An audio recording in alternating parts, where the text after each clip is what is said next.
On est le 15e jour et jusqu'ici, je vous ai beaucoup vanté le charme un peu suranné des cartes en noir et blanc faites à la main, du old school. Mais là, on s'en va new school. On s'en va avec le New Kid on the Block, Daggerheart, qui est un nouveau jeu récemment publié dans le fantastique avec des D20, mais pas que des D20 et pas que du fantastique. Ça utilise des D12 polyèdres sous-estimés s'il en est un. Et dans ce cas-ci, on a beaucoup de nouveaux et d'anciens. Donc l'ancien, il y a des elfes, il y a des nains, il y a des halflings, ce genre de choses-là, mais il y a plein de nouvelles choses aussi. On a des furries, à défaut de parler d'autres choses, des champignons, des batraciens sympathiques. On a toutes sortes de nouvelles origines qui sont, tu peux venir d'une ville de l'ordre et tout ça. La création de personnages est assez fluide.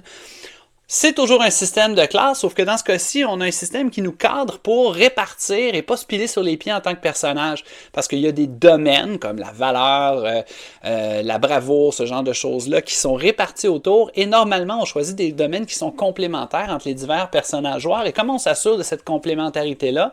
C'est avec un système de cartes sur lequel il y a des pouvoirs qui servent en même temps de rappel de jeu et qui sont dans une superbe présentation, il faut le dire, genre avec un coffret qui nous offre tous les decks de cartes nécessaires. Ça nous a donc inspiré, ça m'a inspiré de faire une batracienne, une gardienne des valeurs de sa communauté qui s'appelle Marwa. Ça, c'est probablement raciste pour nos fameux Ribbit. Mais elle a été exilée injustement de sa communauté parce qu'elle a osé défendre des valeurs qui lui étaient propres. Elle est exilée, sa famille est encore dans la communauté qui était une communauté rigide, qui ne permettait pas beaucoup l'écart. Et elle a littéralement utilisé sa langue comme une arme, comme peuvent faire les Ribbit, et malheureusement, ça l'a mis dans l'eau chaude. Donc, Marwa espère un jour se rattraper et pouvoir réintégrer sa communauté, qu'elle a pourtant beaucoup dans son cœur. Mais qui sait, peut-être que ce genre de destin lui appartiendra. On a une gardienne qui est solide, qui a des cottes de mailles, qui va à coups de hache de bataille. Bref, une personnage forte, on aime ça comme ça. Mais on parle de personnages forts, Daggerheart est aussi très inclusif et je dirais pour la bonne chose. Le jeu de rôle est un outil incroyable pour mettre des gens autour d'une table, pour mettre des gens de tous les horizons autour d'une table. Ben, pourquoi pas? Il y a des chapitres entiers dédiés sur comment faire pour faire des personnages qui sont non-voyants, des personnages qui sont malentendants et même des personnages à mobilité réduite qui ont des battle wheelchairs qui sont vraiment cool. Il y en a même des versions arcanes qui ont des pattes animées pour se promener sur le champ de bataille. Bref, tu sens un effort clair de faire rendre le jeu de rôle comme étant universel et d'intégrer tout le monde autour de la table.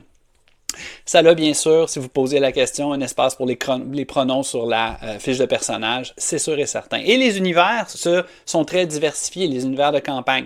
C'est un peu un do-it-yourself dans le sens où ils en proposent, mais on le design à quel point on veut ou on veut pas d'un élément dans sa campagne, mais il y a des choses qui sont très politiques avec des empires qui se tapent dedans ou des choses qui sont beaucoup plus éclatées comme être établies sur des ruines d'une civilisation ancienne qui ressemble quasiment à de la magie parce que leur technologie était trop avancée.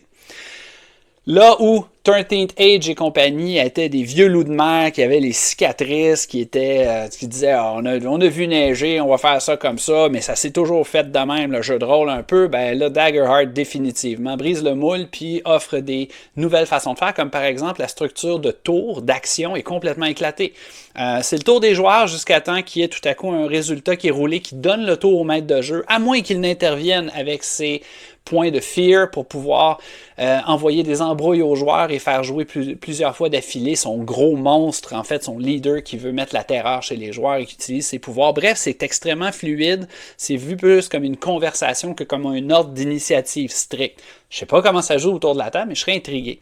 Je dois dire, pour des débutants, je ne saurais pas trop où aller, si ce serait pour du Ryutama, du 13th Age, du donjon ou du Daggerheart, mais à toute fin pratique, je peux vous dire que l'exercice a été très intriguant, entre autres avec les fameuses cartes à faire pour un personnage de Daggerheart. Donc, à demain, on s'y revoit.